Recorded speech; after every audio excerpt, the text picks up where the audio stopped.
All right, we are live. Welcome back to this edition of your class, your addictions class with me, Rhys Pasimio. This is COU 655 in a Master's in Counseling program. And this is one that I'm very excited about. We're getting to finally talk about addiction interaction. So this is partly always continuing on the exploration of just what is addiction, what's going on with addiction. And this is also starting to get into some more diagnostic and treatment considerations as well, as we're looking at just what is going on and how to tell just what that is. So I need to share the screen. Okay. We are in this screen talking about addiction interaction. We're talking a little bit about co-occurring addictions. So there are some terms out there. So you'll hear terms like dual diagnosis or comorbid addictions or co-occurring disorders. I believe that the more current preferred term is co-occurring disorders. And that's going to be talking about where there's a mental health concern, such as depression, anxiety, trauma, as well as an addiction, typically understood to be substance related, maybe gambling. So we're talking a little bit more specifically around how different particular interactions interact. For me, there's kind of this assumption that there's always a comorbidity, that where there's addiction, of course, there's going to be some sort of something mental health wise is not quite going right. And generally, what's maybe a little bit less well known is that wherever there's also like a mental health disorder, there's generally some sort of addiction or compulsion going on in the background. So briefly, so recapping what we said addiction is. So addiction is coping with stress, generally speaking. It is escape from the distress, escape from the reality. One important thing to remember is that, especially once we factor in that addiction is response to pain and there's a compulsive aspect to it, it's not fun. People don't addict to have fun or to enjoy themselves. People will use drugs, they'll use sex, they'll use gambling, they'll use food, they'll use it for fun. But once it gets to the point of addiction and compulsion, it's not a thing they do for fun or to feel good. It's a thing they do to feel less than whatever they're feeling that is worse. And so now we can say that the addiction, it's a bond comparable to what ideally we should have had a secure attachment with our primary caregivers. In this case, that wasn't available for some reason, so we have this bond with this experience. Maybe this drug, maybe with sex, maybe with food, maybe with our work, and it's that bond that momentarily and rather reliably helps us to feel what we want to feel or to not feel what we don't want to feel. And we've also said that addiction is a failure to learn with feelings, a failure to learn to deal with feelings in a mature manner. There's one quote that says, "How to deal with feelings is one of the most essential life skills." It's a quote by Patrick Carnes. And in the addicted person, to one degree or another, this skill is generally missing or deficient or not quite healthy in that sense. And so on the other end of that, when we talk about what is recovery, we'll talk about being able to have an unfiltered, uncensored, uninhibited experience of your reality at whatever cost. And that can talk about both your external reality as well as your internal reality, maybe even more particularly with your internal reality, being able to feel your feelings, think your thoughts, experience your body, and not need to escape it. That's a core aspect of recovery. Addiction is response to trauma, response to anxiety, particularly a response to fear. It develops again in a childhood marked by lots of fear, lots of anxiety. And another quote from Patrick Carnes in his book, The Recovery Zone: "Fear changes the brain. Fear alters the very structure of the brain." And that's talking about the neurobiology and the self connections. Chemicals, the quote continues, "Chemicals that keep the brain in high arousal are generated in excess, and the chemicals that soothe and help in decision-making actually decline." this is very important. Take the fear away, and the child will feel that something is missing. That child will grow up to be an adult who will be in constant crisis.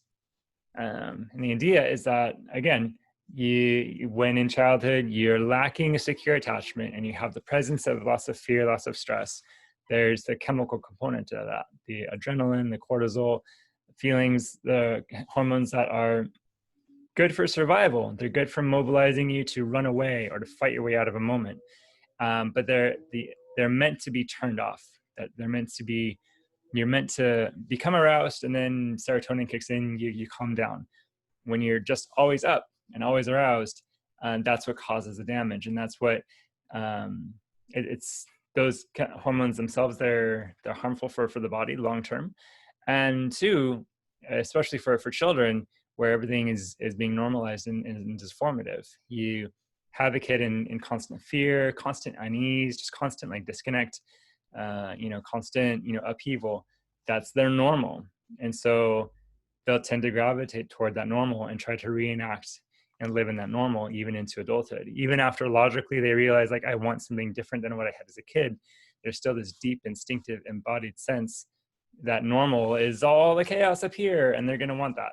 And that's another major driver of what addiction is. Addiction is a response to neglect. Neglect, it's the silent killer. It's the abuse. Well, like acute neglect, kid left at home for 3 weeks alone. I mean, that we recognize that. But the more emotional neglect, like the kid just never got nurtured, never got attention, never got focus, never got eye contact. That doesn't get seen as often, but the effects can be just as dramatic over time. There is this aspect of addiction that is based on seeking out novelty, something new. It's this idea that more is better. Like if I run into this in the evenings, I'm like, hey, well, if watching a show would be good, watching a show with wine would be even better. Okay, if watching a show with wine would be good, then watching a show with wine and ice cream would also be good. And if having ice cream is good, well, having ice cream with like nuts and chocolate chips and extra fun stuff, like that would be really, really good. And it just kind of explodes and explodes. And if like, one episode is good, 2 episodes would be better. There's that idea. This is the neurological basis for tolerance, which we'll talk about a bit more when we talk about looking for the diagnostic criteria. But one feature of a disordered relationship with a substance is this idea of tolerance. I need more of it to get the same effect. And with chemicals, it looks like more quantity. With more behavioral things like sex and porn, that's how tolerance looks like meeting like more interesting content, edgier, more graphic, more aggressive, more violent content, more interesting sorts of scenarios. With relationships, it can look like, always needing something new, someone new something to do, and just, I always need something new. This might show up with like,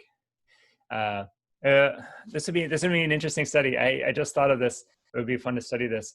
Some people, they go to a restaurant or coffee shop and they have the regular thing and they always get that. And then some people are always trying something new. It'd be interesting to see if that has any correlation with like more compulsive tendencies in other places. I don't know that it would, because then there's also this obsessive adherence to the obsessive rigidity, which is also an aspect of it. But anyway, that's a rabbit trail.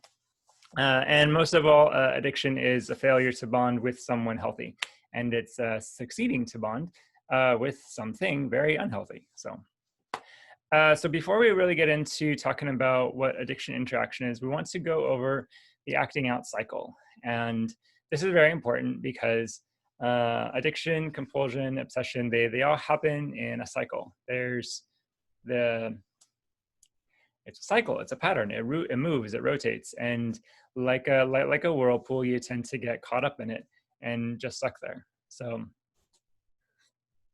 speaking of water, so here's a metaphor that I often use, and I think it's a good one. So, which I might have mentioned in another lecture, but it's worth mentioning again. So picture Niagara Falls, big waterfall, lots of water, a huge river leading into it. Certain death if you go over the edge and hit the bottom. And then there's those special people who go over in barrels. Lord have mercy on them. So imagine a person, imagine yourself in a canoe standard canoe, about 10 feet from the edge of Niagara Falls, and thinks, do you have a choice at that point which way you're going to row?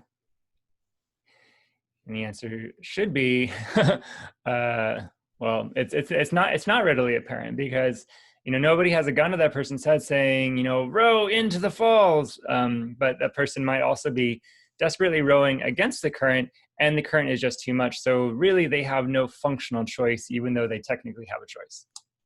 Take that person 5 miles upstream. Do they have a choice which way they row? Yeah, probably. And they probably will retain that choice for 3 or 4 miles.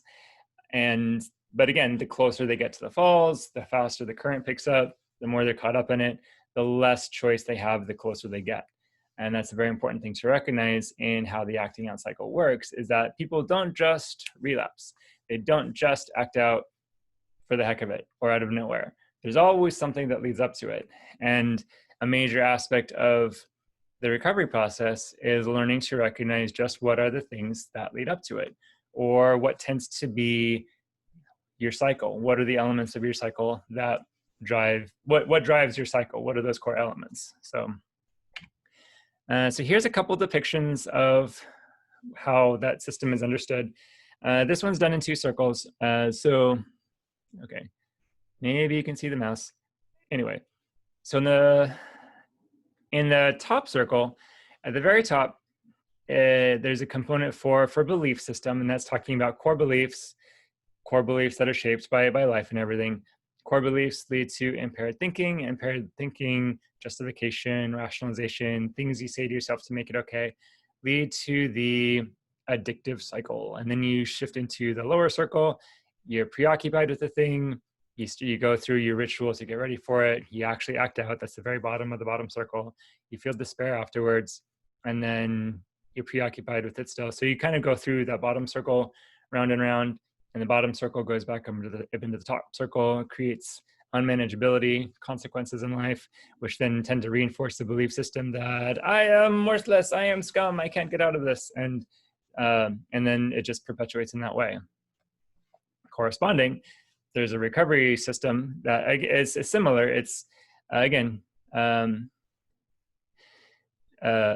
different set of beliefs, ideally, at the very top, that supports more empowered thinking, responsible adult thinking. And then you shift into the bottom cycle, which is now the renewal cycle. It has to do with focus and passion and projects and purpose. And then there's rituals or disciplines that support that.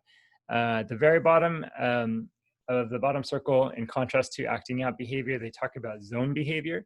And that's a reference to flow states, that state of engaging in just the right thing that is for you. You do a lot of self-reflection, figure out like, what are your gifts, what are your enjoyed experiences, what are your talents, and like what are you made to do, and you do that. And then there's rewards that come from that reinforce like the focus and the passion, and all of that bottom cycle then creates an experience of resilience, and the resilience supports these new beliefs. And so that's good. So that's ideally the recovery system we're getting into. This handout, it's one of my favorite depictions of the cycle of addiction, because it has all of the components there again. Main circle. So at the very bottom, you have your, this one will actually start way back when. They'll talk about, step number 1 are the wounds you sustain probably in childhood and in relationships that create a belief system, that create shame.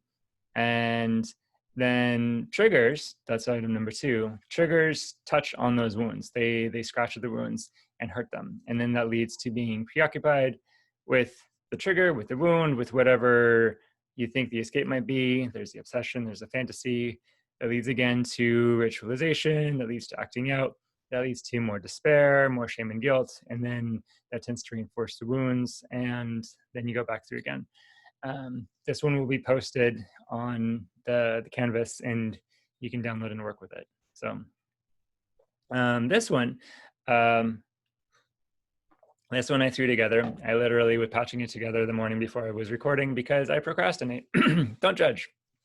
So This is the one that I use a lot. It's based on the others, but oftentimes when I'm doing this work with a client, I will draw this out with them, and we'll look at what the components are. So and I'll talk a little bit more in depth about what some of them are here too. So so acting out, we say that that's the top. And when I talk about the acting out cycle, I say the cycle goes from moment of acting out to moment of acting out.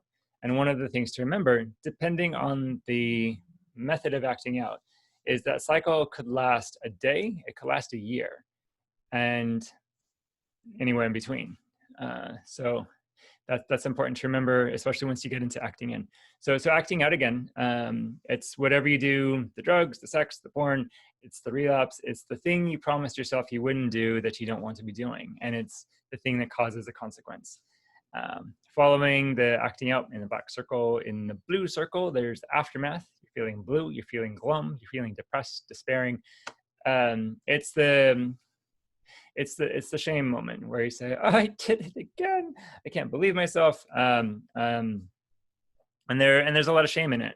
And here's where I'm going to say it's a shame and not a sadness, not a remorse.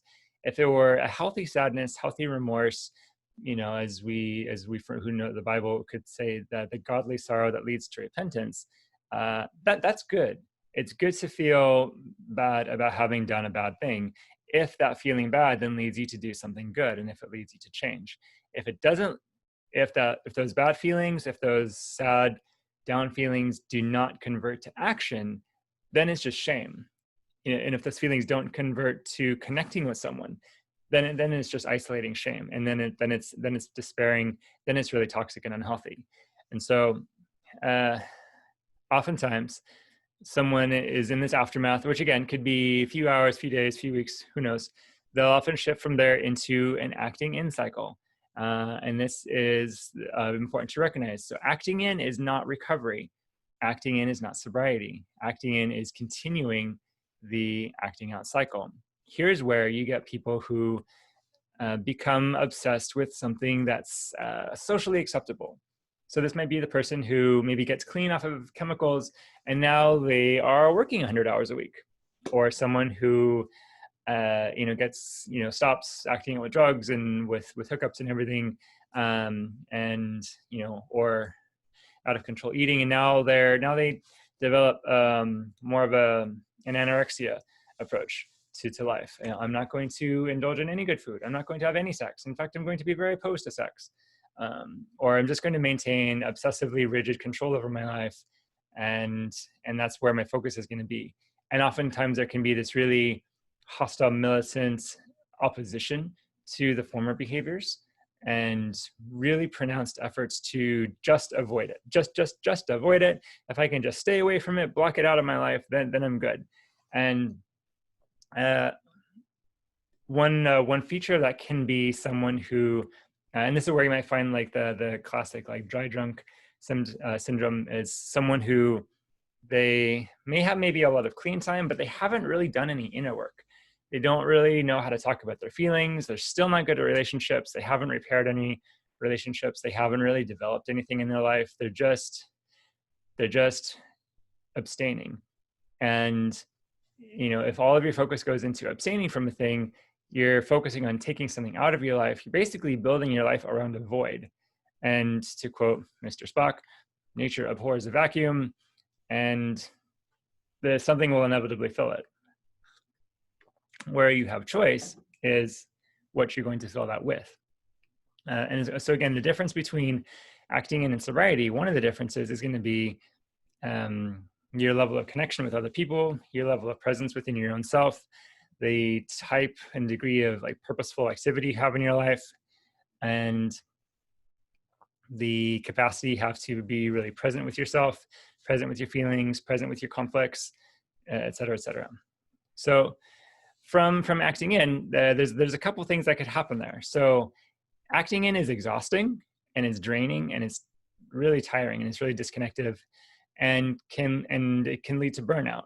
You're holding yourself together, willpower. You get tighter and tighter and tighter until inevitably you crack, you snap, you blow out, you have your meltdown. So that's one thing that could happen.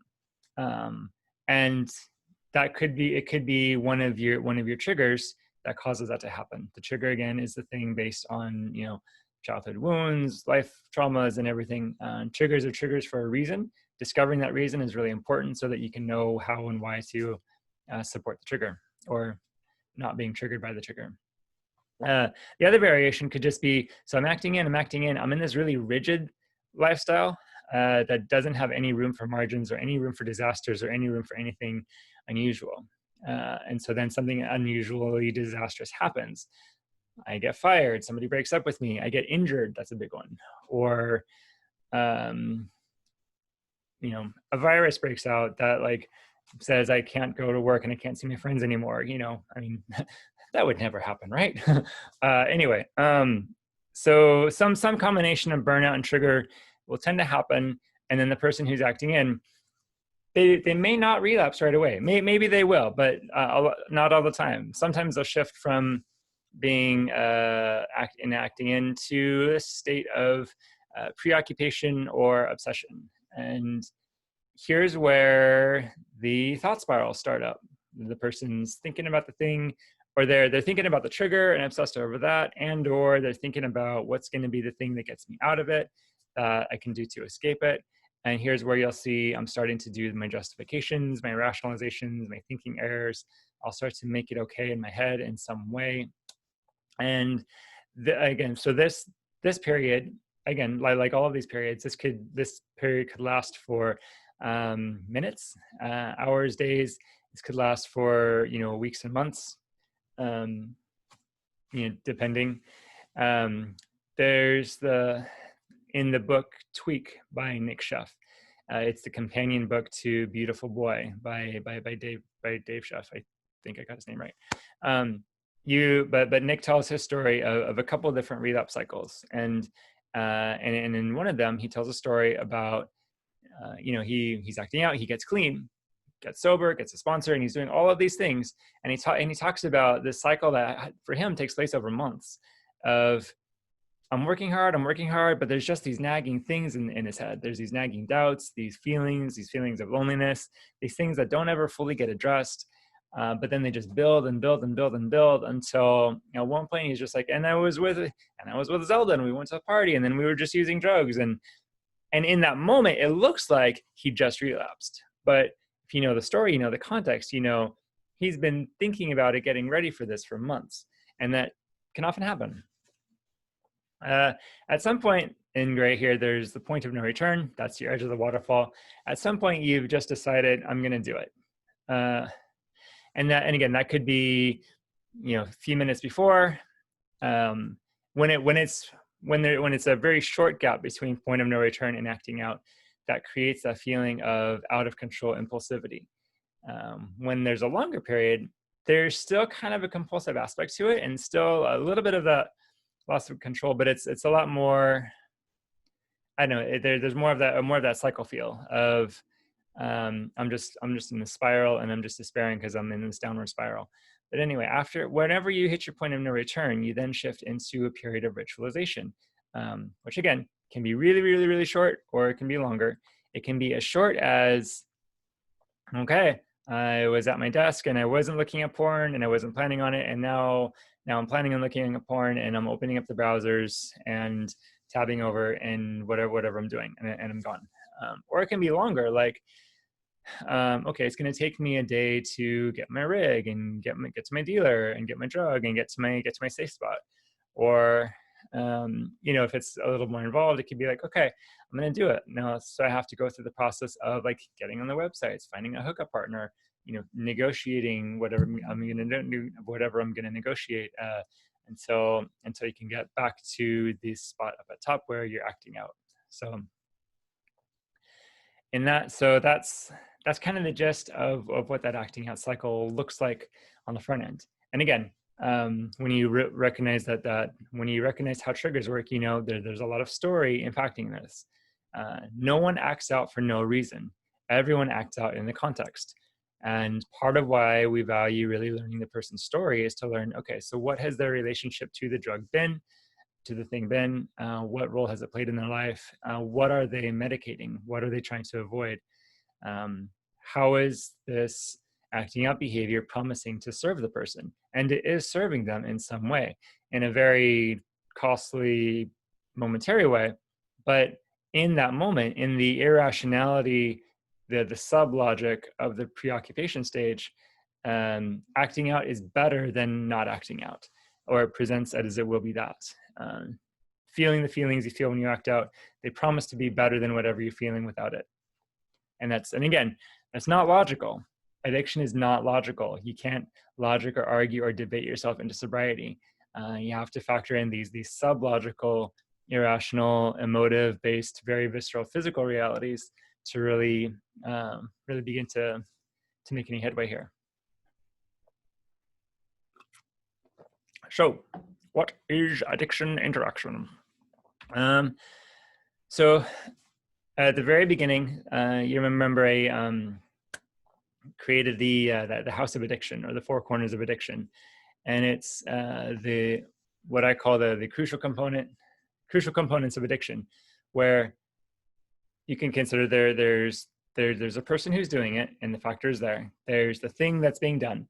There's the environment in which it's being done, and then there's the reason that it's being done, the relationship that the person has with the thing.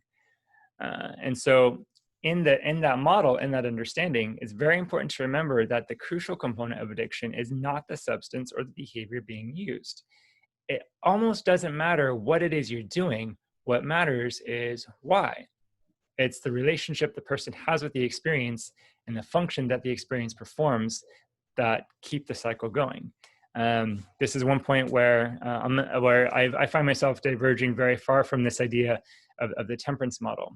Again, the temperance model is this idea that some things are just inherently bad for you. I mean, things are bad for you, but like some things are inherently addictive, and that you use them once, you get some exposure, and you're automatically an addict.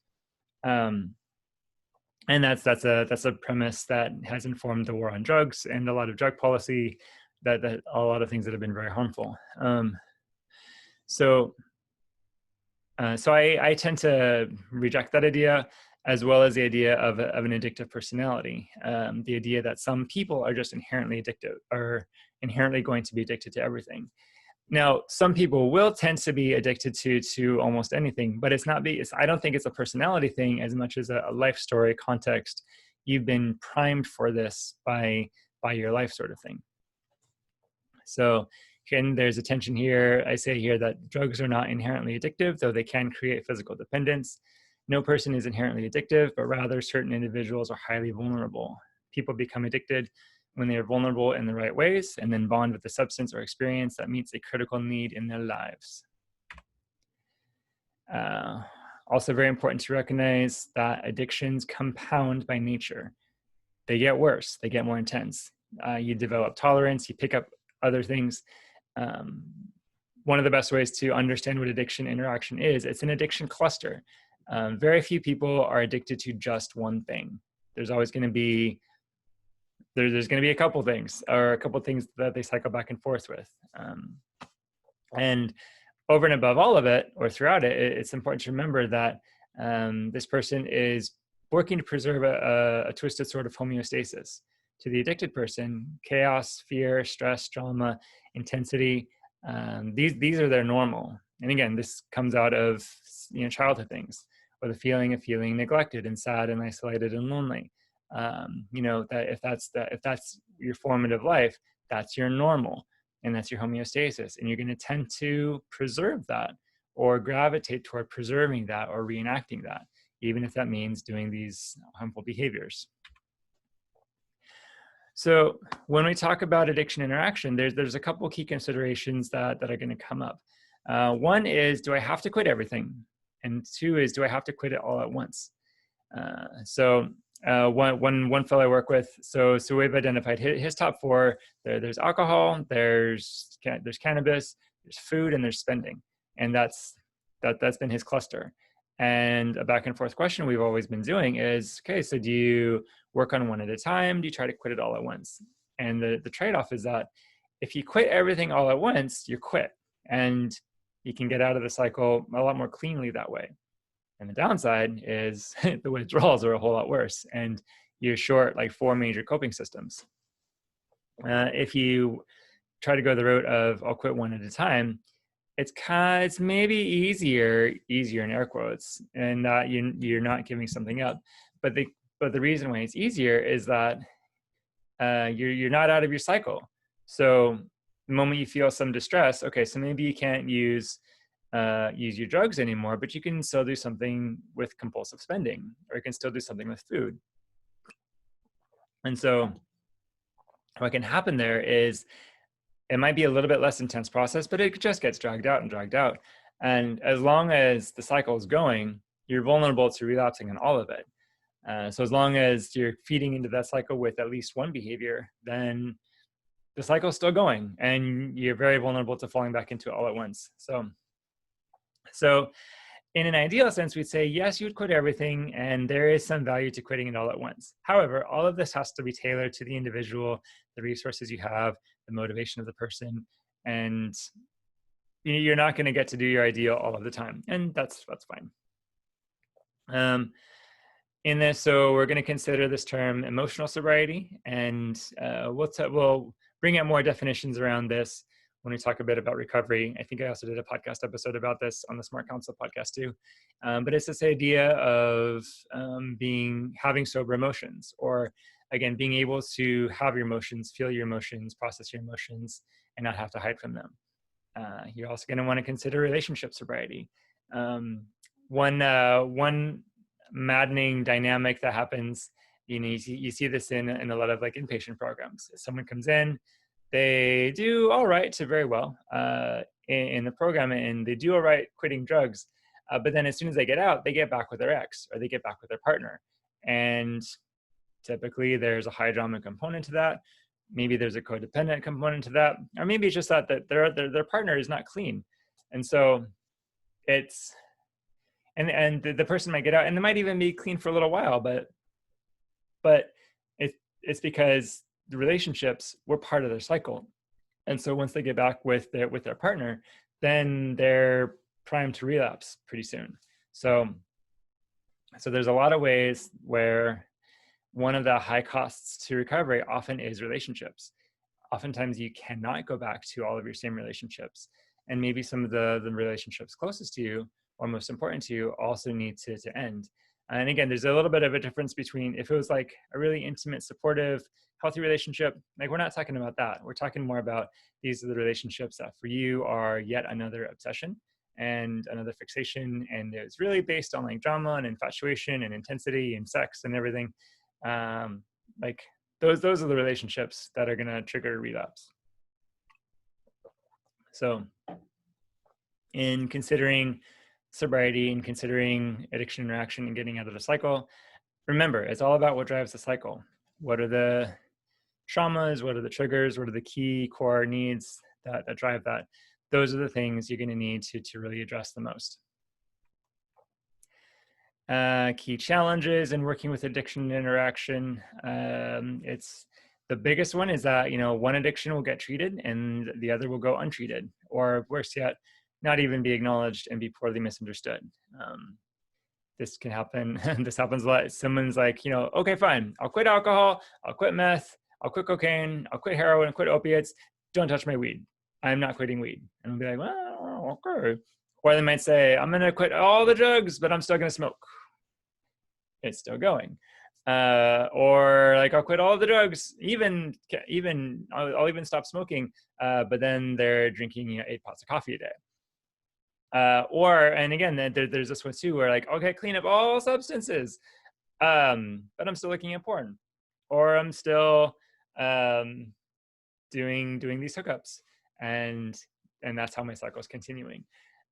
And again, then you factor in that, like, maybe you say, okay, I'm going to quit all of the acting out stuff, but then I'm just going to like obsess over work or exercise, or I'll just like be at church all the time. And again, not that being at church all the time is a bad thing, but if the way that you're at church all the time is a way that says, I'm not actually going to think about my past, I'm not going to resolve any conflicts, I'm not going to make any amends, I'm not going to do any feelings work, I'm just going to, try and, pray the addict away, there's going to be problems. there's going to be things that are still unaddressed that will show up in some other way. So whatever the untreated addiction is will tend to continue to cause problems and eventually, leading to the relapse. It's very possible. So what needs to happen is that both addictions need to be addressed, or more likely like 3 or 4, like your whole cluster.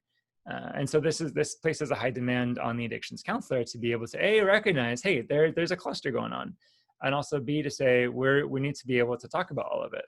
So here's where you need to be able to be really good with your motivational interviewing, really good with creating rapport, developing trust.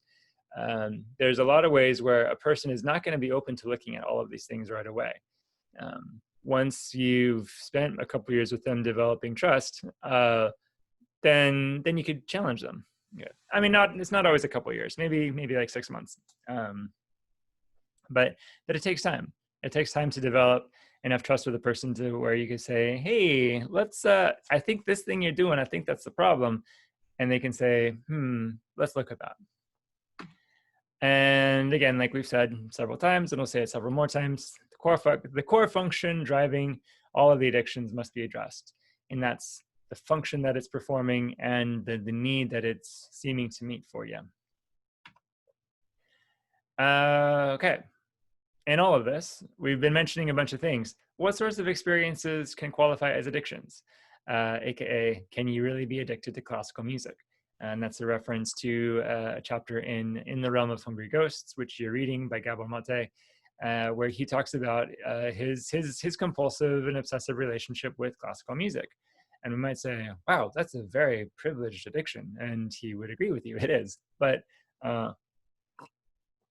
again, when you look at the relationship you have with the thing, then yeah, it could be addicted. So it could be addictive. So the other kind of scary one we'll have to look at is like whether like chocolate bars can really be addictive, or like whether Star Trek could really be addictive. And again, it's like it's like I don't want to touch that, but it's the relationship you have with it. So here's my list. It's not at all comprehensive, but well, this one has alcohol, cannabis, cocaine, opiates, and heroin, and the prescription and non-prescription things there too, amphetamines, meth, all the hallucinogens, and there's a lot, so I didn't name them all, but LSD, mushrooms, ecstasy, etc., benzodiazepines and barbiturates, club drugs, and again, there's a lot, so I didn't name them all, inhalants, which gross, but I shouldn't judge. I'm sorry. Caffeine, nicotine, sugar, chocolate, sex, pornography, masturbation, food in the binging sense, food in the deprivation sense. There's an addictive component to both of those. Gambling, the internet, gaming, social media, relationships, romance, exercise, work, religion, anger, sadness, adrenaline, chaos, drama, gluten, cheese, self-harm. The idea is that it's whatever gets me out of myself in the present moment. And again, if you look at this through the lens of like the DSM diagnostic criteria, which we're going to have a lecture about that, not everyone's going to meet DSM criteria for like chocolate bar use disorder. They're not going to, that's not going to happen. But what you can notice though is, well, when I have a chocolate bar, what is my purpose for it? Am I hungry? Am I savoring the moment? Am I enjoying it? Or am I kind of bored? Am I kind of mindlessly doing it? Am I wolfing the whole thing to not feel something else? Am I kind of ritualistically doing like I have a little piece every night before bed? There's a whole lot of different relationships you can have with that chocolate bar. Some of which could be really great, really healthy, really beautiful. Some of which again are going to have more of that like compulsive, obsessive component to it. So, okay, that's all we'll say about that for now. Okay, so and again, talking about addiction interaction versus co-occurring disorders. The co-occurring disorders, as they're typically understood within clinical jargon, it's talking about addictive and compulsive behaviors interacting with and impacting a mental health disorder. And the idea is that they might have, maybe the mental health disorder came first and people started acting out as a result of that, and now they're kind of just synonymous. Or maybe the person started out with the acting out behaviors and then kind of triggered a mental health disorder. That can happen too. That's an interesting bit of history to look at. Either way, though, what you're gonna look at is don't look at my spelling. Sorry, I misspelled the word. What you're going to be looking at, though, is where they're at now. That they're both happening together, and they're both impacting each other, and that's the most important thing. And it's in particular where, like because I'm drinking a lot, it's making my depression worse. Or when my depression spikes, then my drinking gets worse as a result of that. And there's that sort of symbiotic relationship. Which again is very related and very important to think about. And there's a lot of overlap between this other phenomenon we're talking about, which is more of the interaction, where it's I have a cluster of addictive behaviors, and they're all interacting and impacting each other. Yeah. So we'll touch on this again. We've been talking about these terms, acting out and acting in, and I've been just kind of throwing them around. Let's define those a little bit more here. So acting out is going to be your more conventional addictions. So these are going to be the ones that are visible, the ones that are very volatile, very explosive. They're leading to a lack of control, a high element of chaos in your life. So typically it's going to be using the drugs. It's going to be having the hookup. It's going to be looking at porn. It's going to be gambling. It's going to be maybe the food binges, the things that are more overtly out there, damaging to yourself and suggest a lack of control. There's oftentimes going to be a high risk attached to them, as well as a high consequence for doing them, for getting caught. A lot of these are often considered socially unacceptable to some degree. And Christian language, we could compare these to like sins, or what the fathers talk about is the passions. It's the desires in our hearts that are now untamed, out of control, and taking us in a direction that's destructive for us. And it could be like passions that are, the traditional, 7 deadly sins. So, pride, lust, vanity, drunkenness, debauchery, lust, etc., things like that. And here's where we could say, why talk about acting in? Why not talk about I relapsed, or I failed, or something. I like the term acting out because it gets to be a clinical term, and it gets to make it a clinical issue rather than a personal issue, or rather than a moral issue, or rather than a question your worth issue. So, if I say, oh, I looked at porn again, like I failed, there's a sense where I'm like internalizing that and saying, and like, or maybe over-identifying with it, or taking this really dismal, despairing approach to it. Compared to if I say I acted out, I can say I did the thing, and I still need to take responsibility for it, and I still need to, feel some remorse about it. But I've been able to, in a sense, separate myself from it to say, okay, rather than like I am the muck. Like I can say, okay, I've extracted this muck out of me. Now I can look at it, and we can all work on it together. So I like that sort of terminology. There's a way to, I think in the dialectical behavioral therapy world, the DBT world, they talk about like target behaviors that they're working on, and say like, I engaged in my target behavior. And the idea is like, I did the thing that I'm trying not to do. I did the thing that I'm working on. And like, especially in a group setting, there gets to be a way of, again, like it puts some thick rubber gloves over it so you can handle it without it hurting.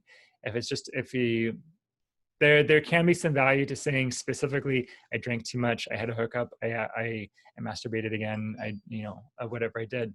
There's some value to that sometimes, but sometimes if the shame is really great, or if you're doing it in a group setting, it can be helpful to have a neutral way to talk about it so that everyone can talk about it. And there's kind of this understanding of like, we kind of know what we're all talking about, but again, we've got the emotional rubber gloves on so we can talk about it without it hurting as much, and that can be helpful. Okay, so all of that's for acting out.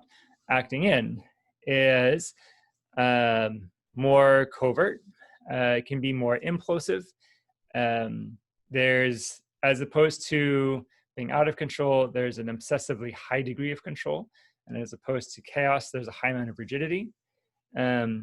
With the behaviors that tend to be associated here, it's going to be things like we've said a bunch of times. It's I'm compulsively exercising like 6 hours a day, or I'm working really, really long hours, or like I do this, like I compulsively pick up projects and be like, I want to work on something else. I want to work on something else, or something.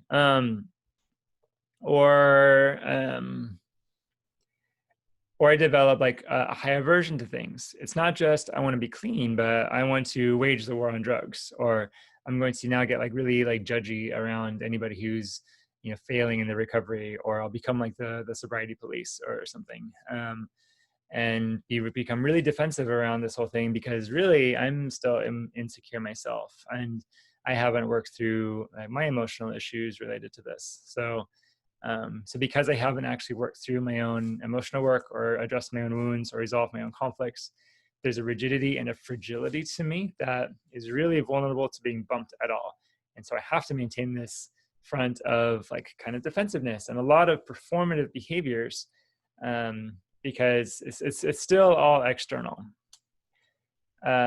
Because it's socially acceptable, these things, maybe even really celebrated, there can be a really low risk to doing them, low consequences. And we just have to be very careful there. It's very easy to get caught up in burnout when we're acting in. And in contrast to again, in Christian thought, in contrast to the sins and the passions, here's where we talk about more of the ascetic passions, or the monastic passions. So it's we see this a lot with pride in particular. So if I am acting out with pride, that might be where I'm like saying like I am better than everybody else, or I don't need anybody, and you know, the more obvious like arrogance that is kind of a turnoff, and that's a little easier to see. The more acting in, like monastic pride, would be that where it's like almost at the Pharisaical component, where I'm like, you know, I keep all the fasts, I do all of the vigils, I don't do any sins, and I am very proud of that. So it's it's pride, same as the other. And we might say in that case, it's, you know, better to be proud about those things than better than worldly pride, but it's still that self-righteous kind of judging others monastic pride, and it still is a type of passion, and it can still get you in trouble. So okay, why is this important? So like we've been saying, this is all important because we need to remember that the addictive spell check is important. We need to remember that the addictive mechanism is active until it is not. The only thing that changes is the object of obsession. So again, you know, if you put all of your focus on it's the weed, it's the porn, it's the drinking, it's the anger, whatever it is. Well, I mean, if you're at the point of like looking at your anger outbursts, like, I mean, you're probably a little more advanced in this, but if you just put all of the focus on like, here's this one behavior I want to stop, you're going to miss it. You're going to miss what's driving it, because again, there's generally a cluster of things, and they're being driven by a central fear, or a central wound, or a central obsession. And the object of obsession, the focus of where that obsession can shift, and it often does, but it's still the same cycle. So you got to remember that cycle. It's about the cycle. It's about the cycle. And again, remembering again that house of addictions, the four corners of addictions. Again, we don't want to we want to be able to recognize like the person corner, the target behavior corner, and you know, the environment corner too. But the most important corner is going to be the reason and relationship corner. The reason why you're doing the thing is so much more important than the thing you actually do. And that's the thing that really needs to be addressed if you really want to develop true sobriety.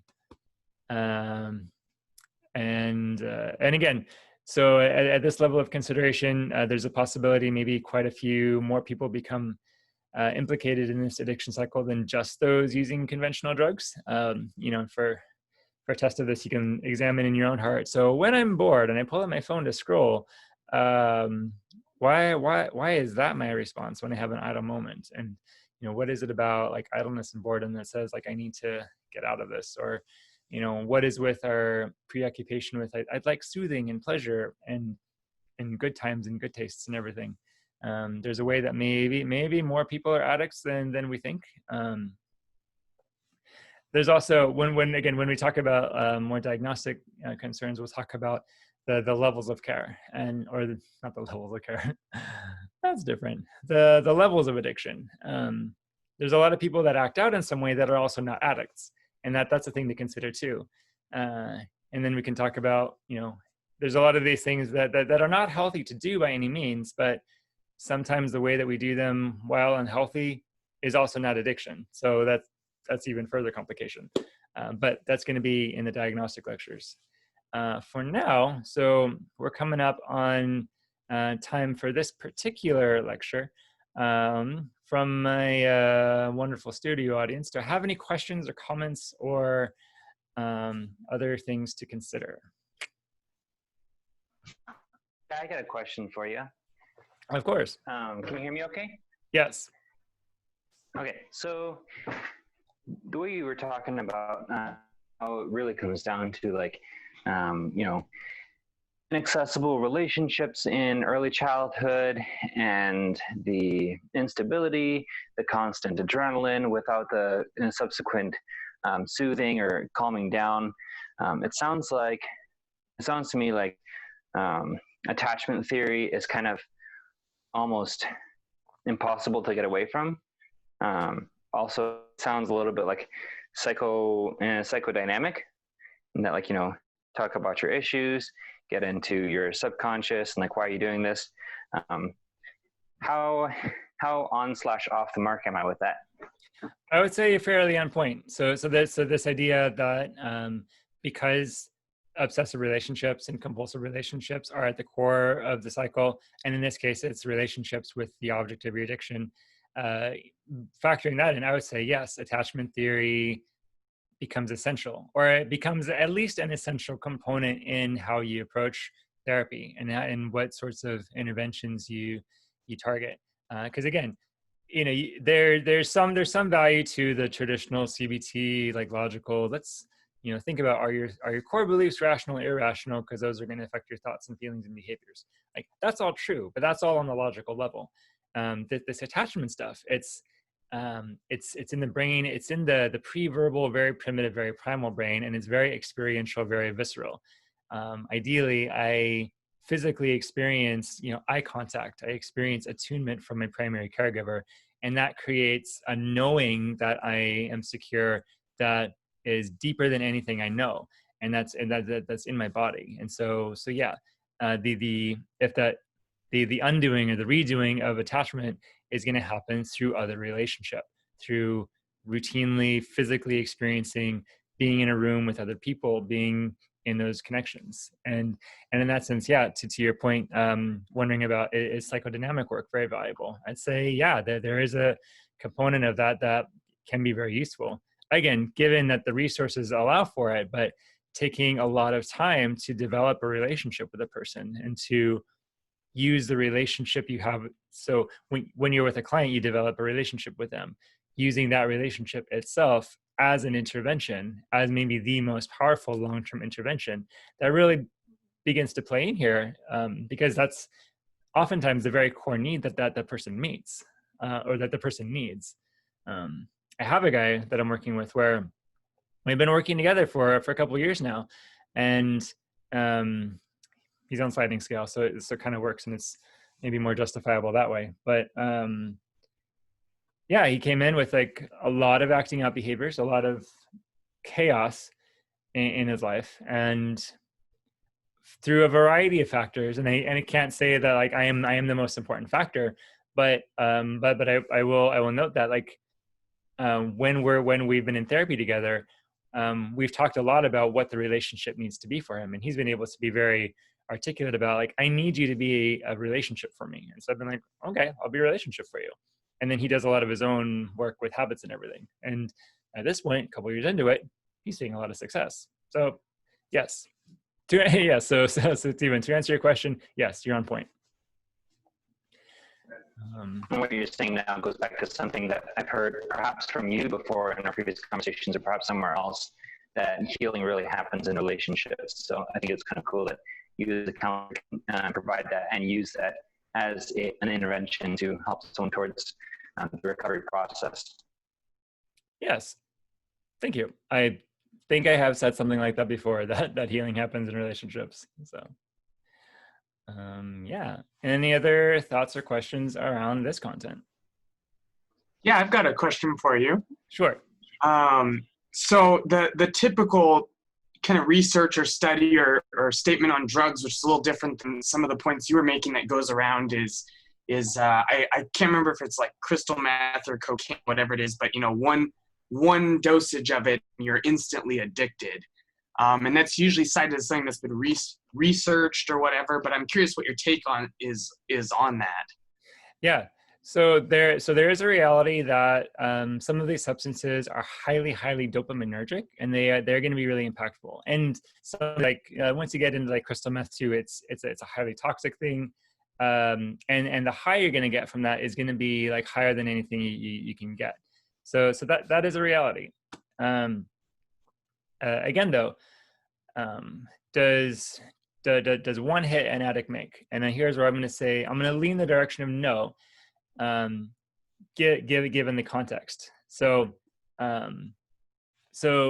which we're going to talk about in another lecture when we talk about like risk factors and everything. But say you have a person who grew up, attachment, some stable lifestyle, like never did any drugs, has like a cohesive sense of self, has emotional skills, has some good relationships. One time in their 30s, they go to a bachelor party and they try some crystal meth. Are they going to get high? Yes. Are they going to maybe like act out a little bit as a result of that? Are they going to maybe have some withdrawals and maybe have some cravings to do it again?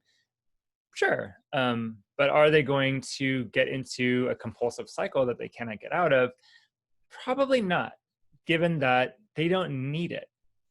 At that point, the crystal meth, the addictive substance, air quotes, it has no emotional load-bearing value for the person. It's just a thing. It's just a novelty.